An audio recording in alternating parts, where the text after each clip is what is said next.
अभी अभी अंशु की वीडियो आई। नमस्ते, राधे राधे। आप लोग कैसे हैं? आई होप कि आप लोग अच्छे होंगे। मैं भी ठीक हूँ। आज जो है अंशु की वीडियो आई, बहुत उदास सुस्त लग रही थी। उन्होंने कहा कि मुझे जो है किसी भी प्रश्न का उत्तर नहीं देना है, क्योंकि मुझे रोका गया है, घर से भी और पुलिस द्वारा भी रोका गया है, क्योंकि उस पर कार्रवाई चल रही है। इसलिए मैं किसी के भी प्रश्न का उत्तर नहीं दे सकती हूँ। और हम सिर्फ अपना डेली का वीडियो डालेंगे, ब्लॉगिंग करेंगे, अपने घर का रूटीन दिखाएंगे, और हमको किसी चीज़ में नहीं बोलना है। पहले तो ये आया, उसके बाद रात में फिर अंशु लाइव आई। हमने देखा, पहले अलका जी की देखी, फिर अंशु की देखी। तो अंशु बहुत गुस्से में थी उस समय। हर एक बात का जो है कह रही थी, सब अपना प्रश्न पूछो, सबका उत्तर हम देंगे। खैर, उसने एक एक उत्तर देना शुरू किया, लेकिन सब उत्तर का निचोड़ ये था कि सब में जो है सपना ही मना कर रही थी। अलका जी का प्रश्न था कि उस दिन जो है एक उस पे शॉर्ट वीडियो पड़ा था, तो वो किसने डाला? इंस्टाग्राम में कोई पोस्ट पड़ी थी, तो वो किसने डाला?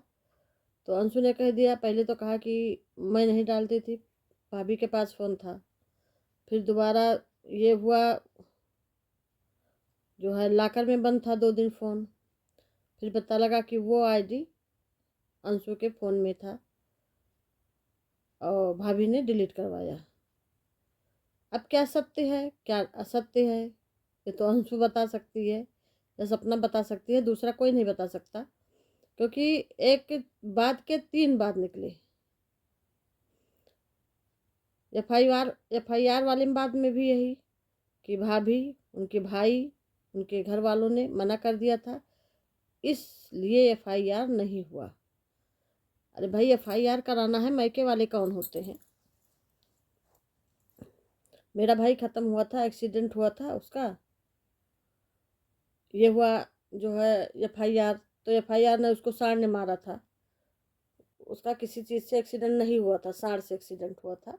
सांड ने एक बार पटका, फिर भैया उठ के खड़ा हुआ, फिर सांड ने 2 बार पटक दिया। फिर भैया के सर फट गया, ब्लड ज़्यादा गिर गया। उसके बाद फिर एम्बुलेंस गई। हम लोगों को नहीं पता था, हम लोगों को फ़ोन, अंगूठी पहने था, चैन पहने था, और जो है मोबाइल 2 लिए था। सारा वहीं किसी ने निकाल लिया, सब फ़ोन तक नहीं किया। उसके बाद जब हम लोग फ़ोन करते रहे, ट्राई करती रही मम्मी और भाभी, तब पता लगा कि जो है वो फ़ोन, एक फ़ोन तो लॉक खुल गया शायद, तो वो नहीं उठाया।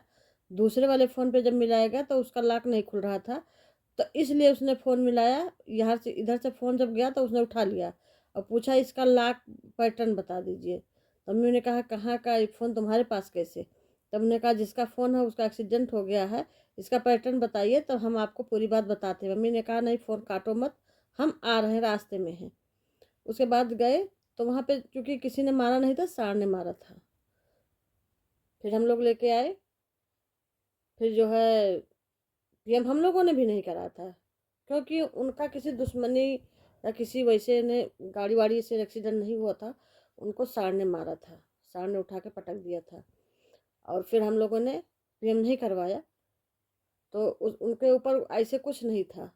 ये था बाद में कहे कि पीएम करा लो, कुछ पैसा वैसा इंश्योरेंस का, चूँकि भैया टीचर थे, पढ़ाते थे, तब ये हुआ था कि इंश्योरेंस का पैसा वगैरह मिल जाएगा। लेकिन पापा ने कहा, हमको पैसे की ज़रूरत नहीं है, हम बॉडी नहीं ख़राब करेंगे, तो इस वजह से नहीं करवाया था। लेकिन उनके ससुराल वाले की कोई हस्तक्षेप नहीं था, उनके ससुराल वाले का कोई हस्तक्षेप नहीं था। उनके ससुराल वाले तो चाहते थे कि पीएम करवा लिया जाए। पीएम करवाने से क्या होता, कुछ पैसा वगैरह मिल जाता। लेकिन पैसा नहीं हम लोगों को चाहिए था, बॉडी नहीं ख़राब करनी चाहिए थी, क्योंकि क्लियर था कि उनको सांड ने मारा था। इसलिए हमारे यहाँ पीएम नहीं हुआ था। इनके यहाँ जैसे था, तो इनके पापा थे, इनके पापा को सारे डिसीजन तो इनके मतलब मम्मी पापा को लेना चाहिए। मम्मी की चलो हालत ख़राब थी, पापा थे और मामा वगैरह थे, अंशु के पिता थे, भाई थे, इन लोगों को डिसीजन लेना चाहिए। ससुराल की डिसीजन कौन मानता है, कौन पूछता है? और सपना की अगर इतना चलती तो उनकी मम्मी उस घर में न जा पाती। सपना ने स्वयं रो के कहा था कि मेरे घर मत आना।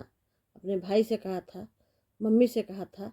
अगर इनकी चलती होती तो क्या बहू की माँ उस घर में नहीं जा सकती थी मिलने के लिए? सपना का पैर फ्रैक्चर हुआ था, वो मैके से गई है, ठीक होके आई है, ऐसा नहीं है। लेकिन बस जो कुछ है भाभी, जो कुछ है भाभी, सारा ब्लेम भाभी पे रख दिया गया। बहुत गुस्सा में थी। और कई जो है मैसेज अलका जी ने भी कई चीज़ें पूछी, लेकिन सबका जवाब था भाभी। भाभी ने रोका, भाभी ने मना किया, भाभी ने डिलीट करवाया। कोई मैसेज, वो इंस्टाग्राम की पोस्ट था, वो भाभी ने ही डिलीट करवाया। तो सब जगह टारगेट भाभी ही रखी जा रही हैं।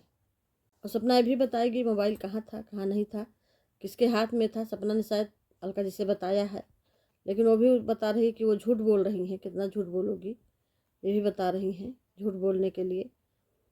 लेकिन हमको ऐसा नहीं लगता है कि झूठ बोलना, क्योंकि उनके यहाँ जब कोई जाता था, एक बार ये गए थे सब मिलने के लिए 2-3 लोग। उस समय मनीषा भी जाने वाली थी, मनीषा नहीं गई थी, जेठू वगैरह गए थे। तो उस समय सरिता गई थी, तो उस समय भी शायद ये लोग मिलने गए थे, तो रुके थे कुछ देर, उसके बाद फिर जो है लौट आए थे। उस समय भी इनको मना किया गया था, लेकिन ये लोग पहुंच गए थे तो मिल लिए। ऐसा नहीं रहता था, जो सास ससुर डिसाइड करते थे वो उसी को अंदर जाना रहता था, क्योंकि दोनों लोग बाहर रहते थे, सपना अंदर रहती थी। सपना को कैसे पता कि किसको मिलना है किसको नहीं मिलना है? वही अंशु कल को भाभी का इतना सपोर्ट करती थी, वही अंशु आज भाभी के एकदम खिलाफ खड़ी है।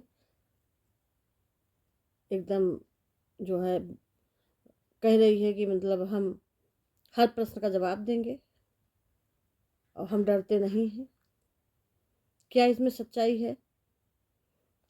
और वीडियो हम कल बनाएंगे, क्योंकि हमने 1-2 पॉइंट रखा है और ढेर सारी पॉइंट है, उस हम कल की वीडियो में रखेंगे। आप लोग बने रहिएगा। अगर ये वीडियो पसंद आई तो लाइक करिए, शेयर करिए, कमेंट करिए, सब्सक्राइब करिए। सब्सक्राइब करना ना भूलिए, ज़्यादा से ज़्यादा लोगों में शेयर करिए। और हम कल रखेंगे, कई पॉइंट हैं उसमें, कई चीज़ पूछा गया है, सबकी बातों का जवाब उन्होंने अंशु ने दिया है। किस तरीके से दिया है वो भी हम कल बताएंगे। आप लोग बने रहिएगा लास्ट तक वीडियो में। अगर ये वीडियो अच्छी लगे तो लाइक करिए, शेयर करिए, कमेंट करिए, सब्सक्राइब करिए। सब्सक्राइब करना भूलिए। नमस्ते, राधे राधे, जय श्री राम।